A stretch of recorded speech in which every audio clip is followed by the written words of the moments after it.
Financial district అదే ఏరియాలో airport కడితే కోకాపేట అమ్ముకున్నారు అధ్యక్ష. 1,00,00,000 కోట్ల విలువ చేసే 1,00,00,000 కోట్ల విలువ చేసే సార్ ఇది మంచి పద్ధతి కాదు సార్. సార్ నేను ఉన్న వాస్తవాలు చెప్తున్నా, నేను వాస్తవాలు చెప్తున్నా. రోడ్లు ఏ చేతే కాదు, రోడ్లు ఏ చేతే కాదు, కూలిపోయే ప్రాజెక్టు కట్టొచ్చు, కమిషన్ తినొచ్చు.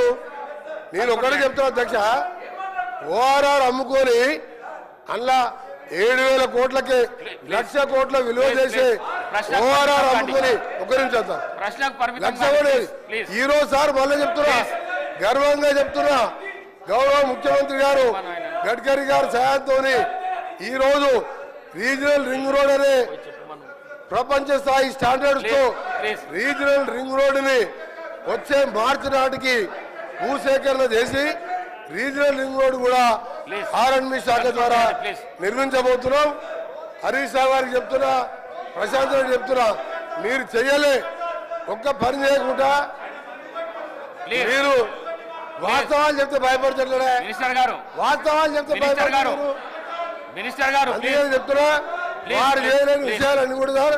చివరిగా RRR రీజనల్ రింగ్ రోడ్ దాదాపు 38,000 కోట్లతోని వచ్చే 4 ఏళ్లలో పూర్తి చేసి హైదరాబాద్ ని ప్రపంచ పటంలో పెట్టాలనేదే మా ప్రభుత్వ లక్ష్యం. Thank you. గౌరవ శాసనసభ్యురాలు శ్రీమతి సబితా ఇంద్రారెడ్డి గారు.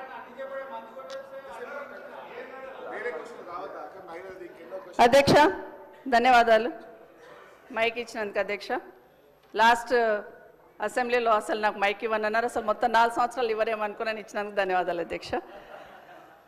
అధ్యక్ష ఈరోజు గౌరవ మంత్రి గారు సమాధానం చెప్తూ కామారెడ్డి జాతీయ రహదారి గురించి, కరీంనగర్ కామారెడ్డి ఎల్లారెడ్డి గురించి అడిగారు అధ్యక్ష. కానీ దాని తర్వాత ఇక అన్ని గౌరవ మంత్రివర్యులు అన్ని వివరించి చెప్పారు. కానీ ఒకటి, మీరు పోతున్న రోడ్డు కానీ, నేను పోతున్న రోడ్డు కానీ, ముఖ్యమంత్రి గారు పోతున్న రోడ్డు కానీ Bijapur to Hyderabad to Bijapur road అధ్యక్ష. మొన్నగూడ నుండి బీజాపూర్ వరకు కంప్లీట్ అయింది. ఈ రోడ్ కూడా శాంక్షన్ వచ్చి 2 సంవత్సరాలు అయిపోయింది.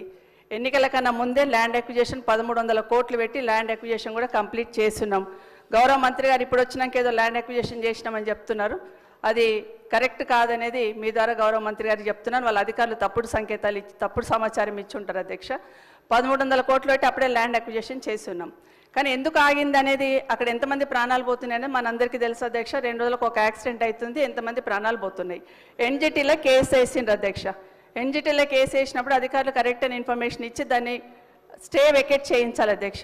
మొన్న 13th రోజు ఎన్జిటీలో కేసు ఉండింది, ఆ స్టే వెకేట్ అయ్యిందా, నిజంగా రోడ్ మీరు స్టార్ట్ చేస్తున్నారా, వర్క్ స్టార్ట్ అయిందా, ఆ క్లారిఫికేషన్ కావాలి అధ్యక్ష. ఎందుకంటే ఊరికే చెప్పడం కాదు అధ్యక్ష. 13th రోజు కేసు ఉండింది, అది వెకేట్ చేశారా, వెకేట్ చేస్తే ఎప్పటి నుండి స్టార్ట్ చేస్తున్నారు, వెకేట్ అయ్యిందా అనేది మీరు చెప్పండి అధ్యక్ష. ఎందుకంటే అది కరెక్ట్గా స్టార్ట్ కాలేదు అధ్యక్ష. నేను మొన్న యాక్సిడెంట్ అయినప్పుడు గౌరవ కలెక్టర్ గారితో మాట్లాడి కనీసం సైడ్ బాంబ్స్ అన్న క్లియర్ చేయండి, గడ్డితోని యాక్సిడెంట్ అవుతుంది అది తీయండి అంటే అది మాత్రమే క్లియర్ చేస్తున్నారు తప్పిస్తే రోడ్ స్టార్ట్ అయింది కాదు అధ్యక్ష. అది స్టార్ట్ కానే కాదు.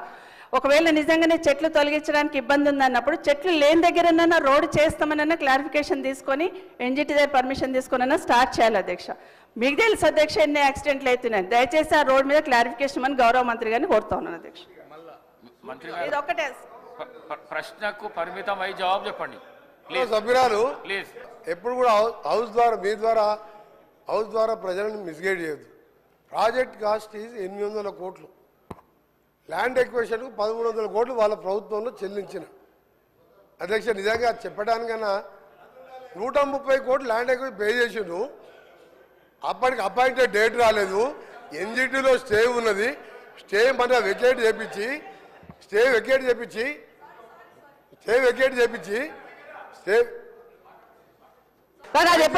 ఎప్పుడు చేస్తున్నారు సార్ అది చెప్పాలి అధ్యక్ష. అధ్యక్ష మీ ద్వారా ఒకటి అడుగుతున్నా, బిఫోర్ ఎలక్షన్స్ ల్యాండ్ అక్విజిషన్ చేసినాం కదా అధ్యక్ష, అది నేను క్లారిఫికేషన్ అడుగుతున్నాను. అప్పటి నుండి జరుగుతుంది కదా, ఎన్జిటీలో కేసు ఏమైందని సూటి అడుగుతున్నాను అధ్యక్ష. 840 కోట్లే శాంక్షన్ రోడ్కి, 130 కోట్లు ల్యాండ్ అక్విజిషన్ చేసుకున్నాము, అది కరెక్ట్ అధ్యక్ష, అయిపోయింది కంప్లీట్. కానీ ఎప్పటి నుండి ఎప్పుడు వెకెట్ అవుతుంది ఎన్జిటీలో మాత్రమే అడుగుతున్నాను అధ్యక్ష. 28/11 రోజు అపాయింటెడ్ డేట్ ఇచ్చిండ్రు, 29th రోజు ఈ 29 మన నవంబర్ మొబైలైజేషన్ వర్క్ స్టార్ట్ అయింది. వారు అదే జిల్లా వారు ఇప్పుడు పోయి చూసుకోవచ్చు వర్క్ నడుస్తుందా లేదా. మీరు ఎప్పుడు కూడా వాస్తవాలు ఒప్పుకోవాలి. గట్కేసర్ ఫ్లైఓవర్ 7 ఏళ్ళు అయింది. ప్లీజ్ ప్లీజ్ మీ సంగతి చెప్పాలంటే ప్లీజ్ ఒక రోజంతా పడుతుంది అధ్యక్ష, ప్లీజ్ ప్లీజ్ ఒక రోజంతా పడుతుంది. ప్లీజ్ మంత్రి అన్ని గారు అబద్ధాలే. కన్క్లూడ్ చేయండి ప్లీజ్. ఒక్క మంచి పని చేయకుండా రాష్ట్రాన్ని 100 ఏళ్ళ విధ్వంసం సృష్టించి వీళ్ళు ఓ రోజు బేడీలు వేసుకుంటారు. బేడీలు వేస్తారు పోలీసు వాళ్ళు ఉన్నారు అధ్యక్ష, పోలీసు వాళ్ళు వేస్తారు. రేపే మాపే పోలీసు వాళ్ళు బేడీలు వేస్తారు. వాళ్ళు బేడీలు వేసుకునేది ఆ బేడీలో ఫోటో చూస్తే ఒకరి సార్ ఆ బేడీలో ఫోటో చూస్తే అసలు బేడీలు వేసుకునేది ఇద్దరు, వాళ్ళు బేడీలు వేసుకోలేదు. అమాయకులకు బేడీలు వేడీలు వేయడానికి రేపు మాప పోలీసు వాళ్ళు వస్తారు, బేడీలు వేసుకొని తీసుకుపోతారు.